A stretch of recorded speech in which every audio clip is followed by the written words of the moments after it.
Hello everyone, welcome to the Students Online Classes. I am Mrityunjay Kumar. I am your mathematics faculty. आज हम लोग इस lecture में fraction का कुछ आगे हम लोग सीखेंगे। जैसे हम लोग पिछले लेक्चर में टाइप्स ऑफ फ्रैक्शन सीख चुके थे। कौन कौन सा टाइप्स था? प्रॉपर फ्रैक्शन, इम्प्रॉपर, ये था, और एक था मिक्स्ड फ्रैक्शन। ये तीन टाइप्स थे फ्रैक्शंस का। प्रॉपर फ्रैक्शन क्या था? जिसका नंबरेटर लेस देन डेनोमिनेटर था। Improper, numerator greater than denominator. ये नंबरेटर, ये क्या था? Combination of whole number plus proper fraction, उसे हम क्या बोलते थे? Mixed fraction. तो ये तीन टाइप्स थे फ्रैक्शन का, जो कि हम लोगों ने पिछले लेक्चर में कंप्लीट किया था। इस लेक्चर में हम लोग सीखेंगे इक्विवेलेंट फ्रैक्शन क्या होता है और किसी भी फ्रैक्शन का इक्विवेलेंट कैसे लिखते हैं, वो हम लोग सीखेंगे। तो देखिए, equivalent fraction, a given fraction and various fractions obtained by multiplying its numerator and denominator both by the same non-zero number are called equivalent. Means fraction ऐसा फ्रैक्शन, दो अलग अलग देखने में तो अलग अलग लगेगा, लेकिन वैल्यू दोनों का क्या होगा? सेम। सपोज कि आपने लिखा 3/6 और एक लिखा 1/2,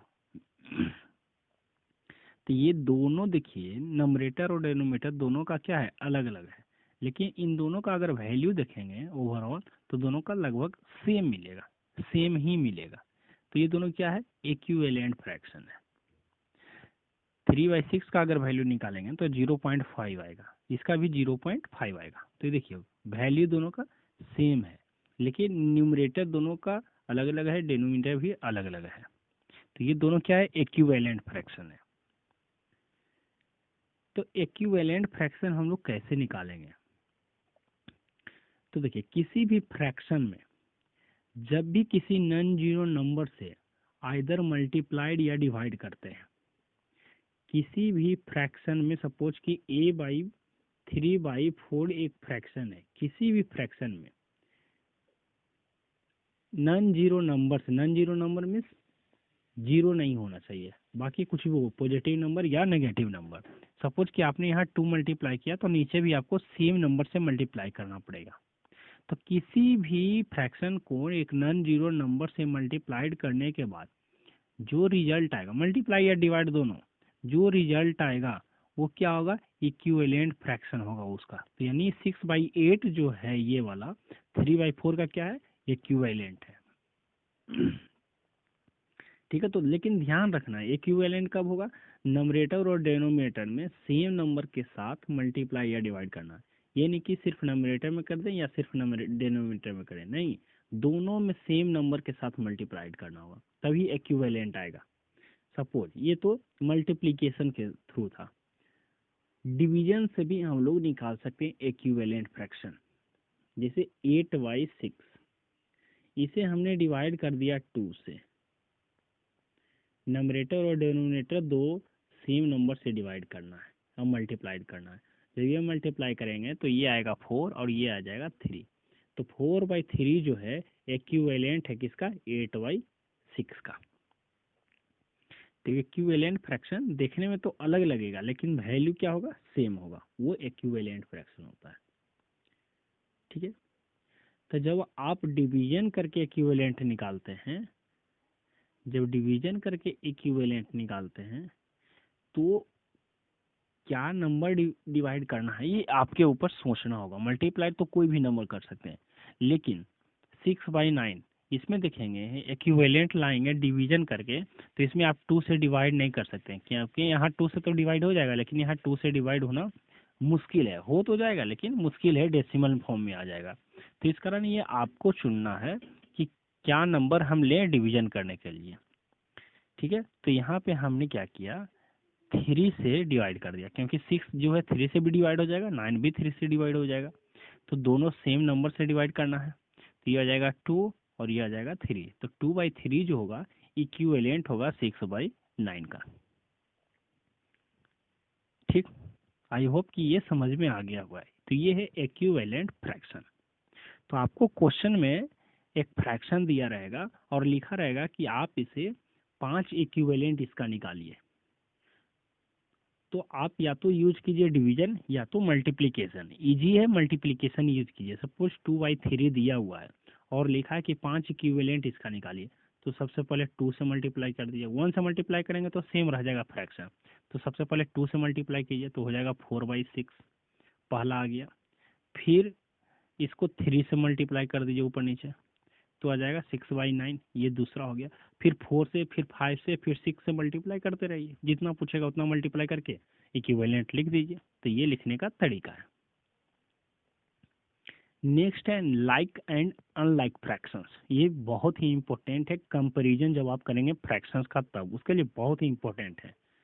फिर असेंडिंग और डिसेंडिंग ऑर्डर में लिखने के लिए भी ये बहुत ही इंपॉर्टेंट है, बहुत ज़्यादा इंपॉर्टेंट है। इस कारण इसे समझना बहुत ज़रूरी है। Like and unlike fraction. तो देखिए लाइक फ्रैक्शन क्या होता है। ऐसा फ्रैक्शन मतलब मोर देन वन फ्रैक्शन जिसका सारे फ्रैक्शंस का डेनोमिनेटर क्या हो, सेम हो। Fractions having the same denominators are called like fraction. मतलब बहुत सारा फ्रैक्शन जिसका डेनोमिनेटर सबका सेम होगा तो उसे हम बोलेंगे लाइक फ्रैक्शन। जैसे एग्जाम्पल के लिए हम लिखें 2/5, 6/5, 9/5, 8/5। ये अगर हम लिखें तो देखिए यहाँ नंबरेटर सबका अलग अलग है फ्रैक्शंस का, लेकिन डेनोमिनेटर सबका लगभग क्या है, सेम है, 5 है। तो इस कारण जो भी फ्रैक्शन जिसका डेनोमिनेटर सेम होगा उसे हम बोलेंगे लाइक फ्रैक्शन बोलेंगे। ठीक है, तो ये हुआ लाइक फ्रैक्शंस। यहाँ एक चीज और ध्यान देना है, बहुत ही ट्रिकी भी हो सकता है ये लाइक और अनलाइक वाला। जैसे कि ये लिखा 2/5, ये लिखा 6/15, ये लिखा 8/20। तो आपको बताना है क्या ये लाइक फ्रैक्शन है ये सब। हाँ है, क्योंकि जब आप देखेंगे ध्यान से तो 2/5 का ही 6/15 जो है इक्विवेलेंट है। 8/20 भी जो है 2/5 का ही इक्विवेलेंट है। तो जब आप इसको सोल्व करेंगे तो ये सब का सब क्या हो जाएगा, सेम फ्रैक्शन आ जाएगा। तो ये लाइक हो सकता है।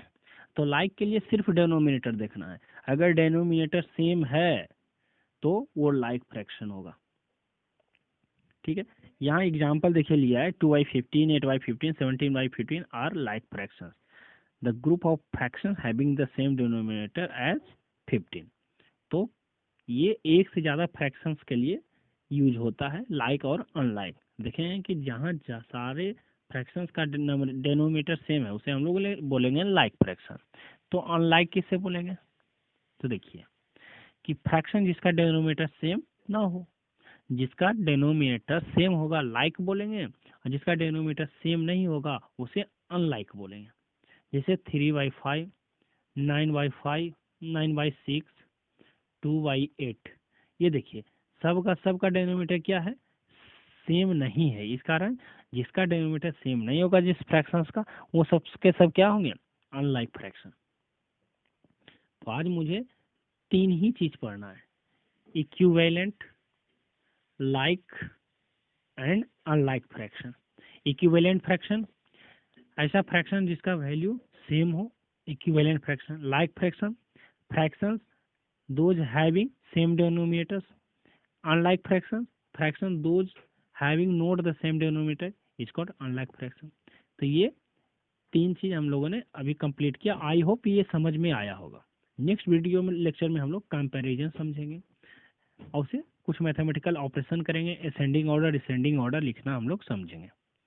ठीक है, तो ये एक छोटा सा पॉइंट और बच गया, इक्विवेलेंट में ध्यान रखना है कि देखिए 2 इक्विवेलेंट फ्रैक्शन आपको चेक अगर करना होगा, पूछेगा कि ये बताइए कि ये इक्विवेलेंट है या नहीं। सपोज 3/4 और 2/5 आपसे बोलेगा कि ये इक्विवेलेंट है या नहीं, ये चेक करने बोलेगा। तो आप सिंपल क्या कीजिए, दोनों का क्रॉस मल्टीप्लिकेशन कर दीजिए। दोनों का क्रॉस मल्टीप्लिकेशन मतलब पहले फ्रैक्शन का नंबरेटर को दूसरे फ्रैक्शन के डेनोमिनेटर से मल्टीप्लाई करना है, पहले फ्रैक्शन के डेनोमिनेटर को दूसरे फ्रैक्शन के नंबरेटर से मल्टीप्लाई करना है। क्रॉस मल्टीप्लिकेशन मतलब ऐसा। तो 3 5 जा 15, 4 2 जा 8। अगर मल्टीप्लिकेशन ऐसा करने के बाद अगर वैल्यू इक्वल आता है तो वो क्या होगा, इक्विवेलेंट होगा। अगर वैल्यू इक्वल नहीं होता है तो वो इक्विवेलेंट नहीं होगा। जैसे देखिए, अगर हम इक्विवेलेंट फ्रैक्शन अगर कोई लिखते हैं 2/4 और 1/2, ये दोनों इक्विवेलेंट है या नहीं ये चेक करना है। तो क्या करना है, क्रॉस मल्टीप्लिकेशन। तो 2 इंटू 2, 2 जा 4, 4 इंटू 1 4। देखिए दोनों का वैल्यू क्या आया, सेम आया, सेम आया। तो इट मीन्स ये क्या है, दोनों इक्विवेलेंट फ्रैक्शन है, दोनों क्या है, इक्विवेलेंट फ्रैक्शन है। ठीक है, तो ये छोटा सा टॉपिक बचा हुआ था इक्विवेलेंट का। नेक्स्ट वीडियो में, लेक्चर में हम लोग डिटेल और नेक्स्ट पढ़ेंगे। ठीक है, थैंक यू।